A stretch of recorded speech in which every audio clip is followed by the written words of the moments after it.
जय हिंद एसआरपीएन, जय Hind class 11th। हम आपकी पाठ्य पुस्तक में दिए गए पाठ स्पीति में बारिश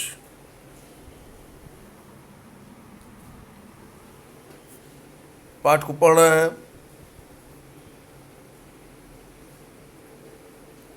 जिसके लेखक कृष्णनाथ जी हैं। पिछली कक्षा में हमने कृष्णनाथ जी के बारे में जाना, स्पीति के बारे में जानने का प्रयास किया। स्पीति की भौगोलिक स्थिति कैसी है, वहाँ का मौसम कैसा है, किन किन घटनाओं से स्पीति गुजरा है, वहाँ की जनसंख्या आदि के बारे में हमने जाना।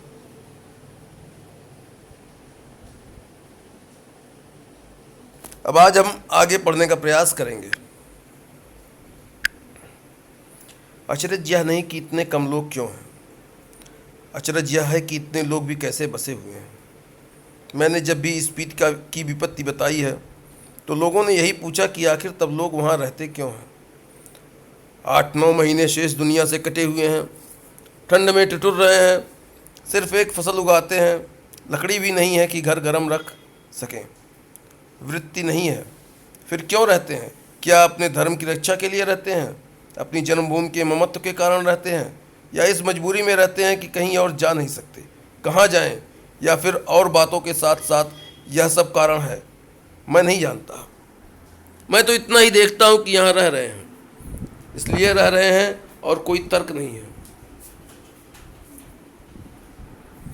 तर्क से हम किसी चीज़ को भले सिद्ध कर सकें, स्पीति में रहने को नहीं सिद्ध कर सकते।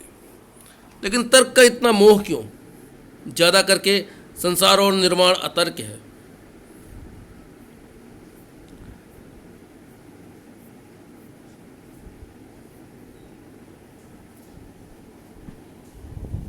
वृत्ति का अर्थ होता है जीविका, निर्माण का अर्थ होता है वैराग्य। अतर्क मतलब जो तर्क से परे हो, तर्क से परे है।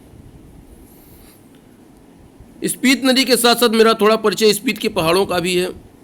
स्पीति के पहाड़ लाहुल से ज़्यादा ऊंचे, नंगे और भव्य हैं। इनके सिरों पर स्पीति के नर नारियों का आर्तनाद जमा हुआ है। आर्तनाद मतलब पीड़ा भरी आवाज। शिव का अट्टहास नहीं, हिम का आर्तनाद है, ठिठुरन है, गलन है, व्यथा है। अट्टहास मतलब ठहाका लगाना, बहुत जोर से हंसना। इस व्यथा की कथा इन पहाड़ों की ऊंचाई के आंकड़ों में नहीं कही जा सकती। फिर भी जो सुंदरता को इंच में मापने के अभ्यासी हैं, वे भला पहाड़ को कैसे बख्श सकते हैं? वे यह जान लें कि स्पीति मध्य हिमालय की घाटी है, जिसे वे हिमालय जानते हैं। स्केटिंग, सौंदर्य प्रतियोगिता, आइसक्रीम और छोले भटूरे का कुल्लू मनाली, शिमला, मसूरी, नैनीताल, श्रीनगर वह सब हिमालय नहीं है। हिमालय का तलुआ है। तलुआ माने निचला क्षेत्र। शिवालिक या पीर पंचाल या ऐसे ही कुछ उसका नाम है। यह तलहटी है। रोहतांग जोत के पार मध्य हिमालय है। इसमें ही लाहुल स्पीति की घाटियां हैं। इन घाटियों की औसत ऊंचाई नापी गई है। श्री कनिंघम के अनुसार लाहुल की समुद्र की सतह से ऊंचाई 10,535 फीट है। स्पीति की 12,986 फीट है, यानी लगभग 13,000 फीट तो औसत ऊंचाई है। मध्य हिमालय की जो श्रेणियां स्पीति को घेरे हुए हैं, उनमें से जो उत्तर में हैं उसे 12 लाचा श्रेणियों का विस्तार समझें। 12 लाचा दर्रे की ऊंचाई का अनुमान 16,221 फीट से लगाकर 16,500 फीट का लगाया गया है। इस पर्वत श्रेणी में 2 चोटियों की ऊंचाई 21,000 फीट से अधिक है। दक्षिण में जो श्रेणी है वह माने श्रेणी कहलाती है। इसका क्या अर्थ है? कहीं यह बौद्धों के माने मंत्र के नाम पर तो नहीं है? ओम मणि पद्मने हूँ, इनका बीज मंत्र है। इसका बड़ा महात्म्य है। महात्म मतलब होता है महिमा। इसे संक्षेप में माने कहते हैं। कहीं इस श्रेणी का नाम इस माने के नाम पर तो नहीं है? अगर नहीं है तो करने जैसा है। यहाँ इन पहाड़ियों में माने का इतना जाप हुआ है कि यह नाम उस श्रेणियों को दे डालना ही सहज है। इंपीरियल गजेटियर में माने श्रेणी की ऊंचाई 21,646 फीट बताई गई है। गजेटियर मतलब राजपत्र। या तो इस श्रेणी की किसी चोटी की ऊंचाई होगी, पूरी श्रेणी की ऊंचाई तो एक नहीं होगी। इसमें जो छोटी छोटी चोटियां हैं उनकी ऊंचाई भी 17,000 फीट से अधिक है। कई गांव समुद्र की सतह से 13,000 फीट से ऊंचे बसे हैं। एक या दो 14,000 फीट की ऊंचाई पर हैं। यह मध्य हिमालय है, इसमें स्पीति स्थित है। इसके पार वाह्य हिमालय दिखता है। इसकी एक चोटी 23,064 फीट ऊंची बताई गई है। इसमें कई चोटियां 20,000 फीट से अधिक ऊंची हैं। वाह्य मतलब बाहरी। मैं ऊंचाई के माप के चक्कर में नहीं हूँ, ना इनसे होड़ लगाने के पक्ष में हूँ। वह एक बार लोसर में जो कर लिया सो बस। इन ऊंचाइयों से होड़ लगाना मृत्यु है।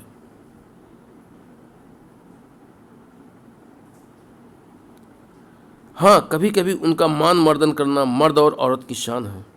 मान मर्दन मतलब अभिमान को चूर करना, कुचलना। मैं सोचता हूं कि देश और दुनिया के मैदानों से और पहाड़ों से युवक युवतियां आएं और पहले तो स्वयं अपने अहंकार को गलाएं, फिर इन चोटियों के अहंकार को चूर करें, उस आनंद का अनुभव करें जो साहस और कुव्वत से यौवन में ही प्राप्त होता है। कुव्वत मतलब सामर्थ्य, बल। अहंकार का ही मामला नहीं है। ये माने की चोटियां बूढ़े लामाओं के जाप से उदास हो गई हैं। युवक युवतियां किलोल करें तो यह भी हर्षित हों। अभी तो इन पर स्पीति का आर्तनाद जमा हुआ है। वह इस युवा अट्टहास की गर्मी से कुछ तो पिघले। यह एक युवा निमंत्रण है।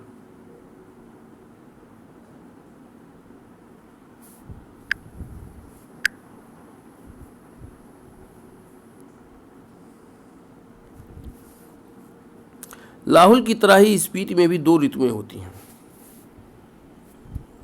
कहीं मैंने शरद ऋतुओं का बखान किया है, वह अभ्यास दोष के कारण है।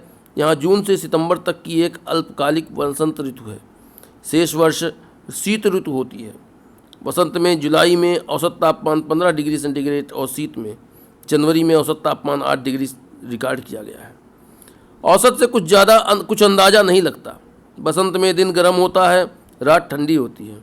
शीत में क्या होता है इसकी कल्पना ही की जा सकती है, कभी रहकर देखा जा सकता है। स्पीति में बसंत लाहुल से भी कम दिनों का होता है। बसंत में भी यहाँ फूल नहीं खिलते, न हरियाली आती है।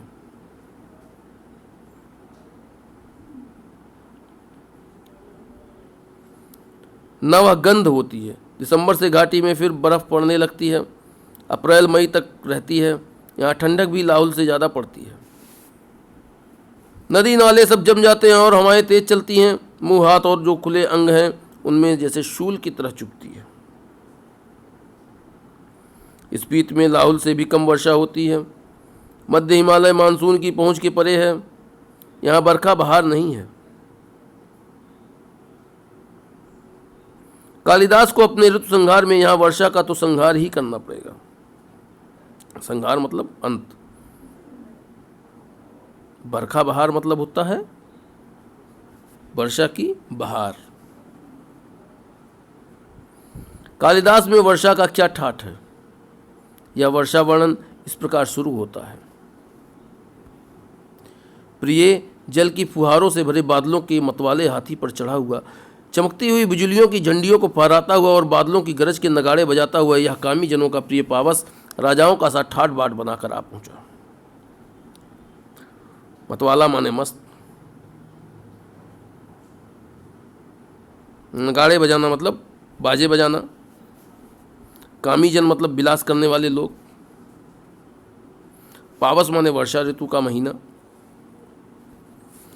यह पावस यहाँ नहीं पहुँचता है। कालिदास की वर्षा की शोभा विंध्याचल में है, हिमालय की इन मध्य की घाटियों में नहीं है।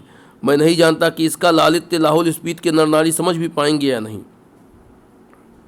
लालित्य माने सौंदर्य होता है।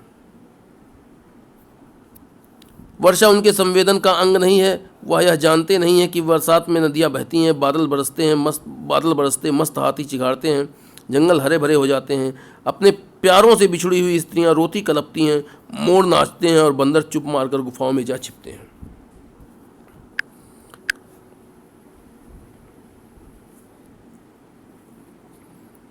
संवेदना मतलब अनुभव करना, कलपती माने चित्कार करती।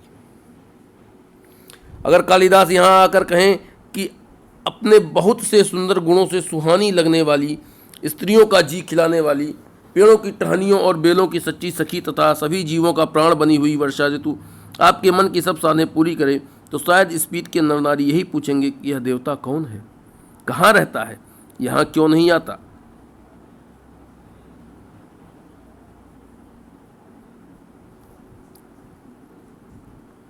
स्पीत में कभी कभी बारिश होती है। वर्षा ऋतु यहाँ मन की साध पूरी नहीं करती। धरती सूखी, ठंडी और बंध्या रहती है। साध मतलब इच्छा, बंध्या मतलब बेकार, जो कुछ उत्पन्न ना कर सके। स्पीत में साल में एक फसल होती है। मुख्यतः मुख्य फसलें हैं 2 किस्म का जौ, गेहूं, मटर और सरसों। इसमें भी जौ मुख्य है। सिंचाई का साधन पहाड़ों से आ रहे नाले हैं या उन पर बनाए कुल हैं। ये नालियाँ पहाड़ों के किनारे किनारे बहुत दूर तक जाती हैं। स्पीत नदी का तट इतना चौड़ा है कि इसका पानी किसी काम में नहीं आ पाता। स्पीत में ऐसी भूमि बहुत है जो खेती के लायक बनाई जा सकती है। शर्त इतनी है कि इसके लिए स्पीत में जल उलीचा जाए या फिर पानी का कोई और स्रोत पहुंचाया जाए। स्पीत में कोई फल नहीं होता। मटर और सरसों को छोड़कर कोई सब्जी नहीं होती। शायद ऊंचाई, वायुमंडल के दबाव में कमी, ठंड की अधिकता, वर्षा की कमी वगैरह के कारण यहाँ पेड़ नहीं होते, इसलिए स्पीत विशेषकर नंगी और वीरान है।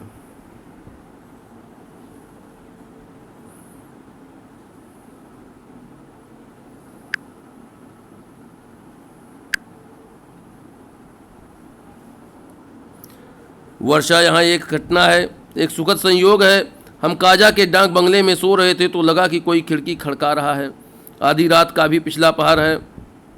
इस समय कौन है? लैंप की लौ तेज की। खिड़की का एक पल्ला खोला तो तेज हवा का झोंका मुंह और हाथ को जैसे छीलने लगा। मैंने पल्ला बढ़ा दिया, उसकी आड़ से देखने लगा। देखा कि बारिश हो रही थी। मैं उसे देख नहीं रहा था, सुन रहा था। अंधेरा, ठंड और हवा का झोंका आ रहा था। जैसे बर्फ का अंश लिए तुषार जैसी बूंदें पड़ रही थी, जैसे नगाड़े पर थाप पड़ रही थी। नुंगचेन को हवा बजा रही थी। महाशंख की धुन घाटी में तैर रही थी। स्पीत की घाटी में वर्षा हो रही थी। कमरे में ठंड बढ़ रही थी। मैं बिस्तर में पड़ा पड़ा मालूम नहीं कब सो गया। सुबह उठा, चाय पीते पीते सुना कि स्पीत के लोग कह रहे हैं कि हमारी यात्रा शुभ है। स्पीत में बहुत दिनों बाद बारिश हुई है। पहर का अर्थ होता है समय, पल्ला माने हिस्सा, आड़ माने ओट, तुषार माने बर्फ। अब हम इन गद्यांशों पर आधारित कुछ प्रश्न आपको देंगे जिन्हें आपको करने का प्रयास करिएगा। पुनः बता दे रहे हैं, कहीं पे कोई समस्या होती है तो आप उसको हमसे पूछ सकते हैं। आपके लिए पहला प्रश्न है, स्पीत में कौन सी कठिन परिस्थितियां हैं? पुनः सुन लें, स्पीत में कौन सी कठिन परिस्थितियां हैं?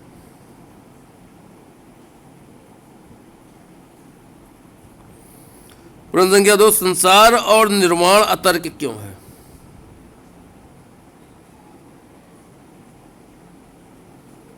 संसार और निर्वाण अतर्क क्यों है?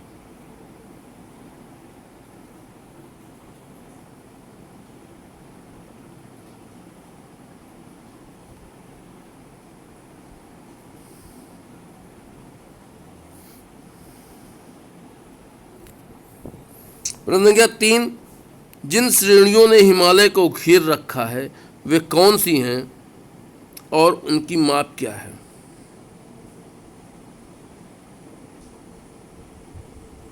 जिन श्रेणियों ने हिमालय को घेर रखा है वे कौन सी हैं और उनकी माप क्या है?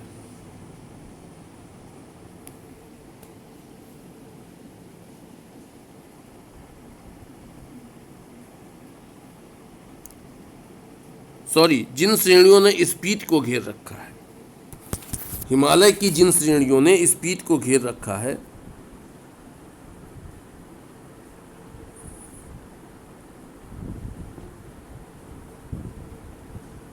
वो कौन सी हैं और उनका माप क्या है।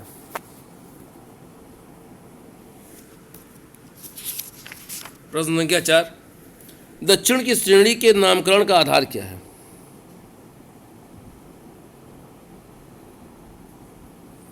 दक्षिण की श्रेणी के नामकरण का आधार क्या है।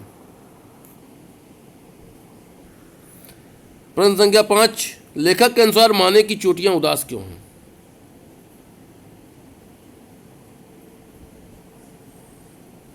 पुनः सुन लें, लेखक के अनुसार माने की चोटियां उदास क्यों हैं।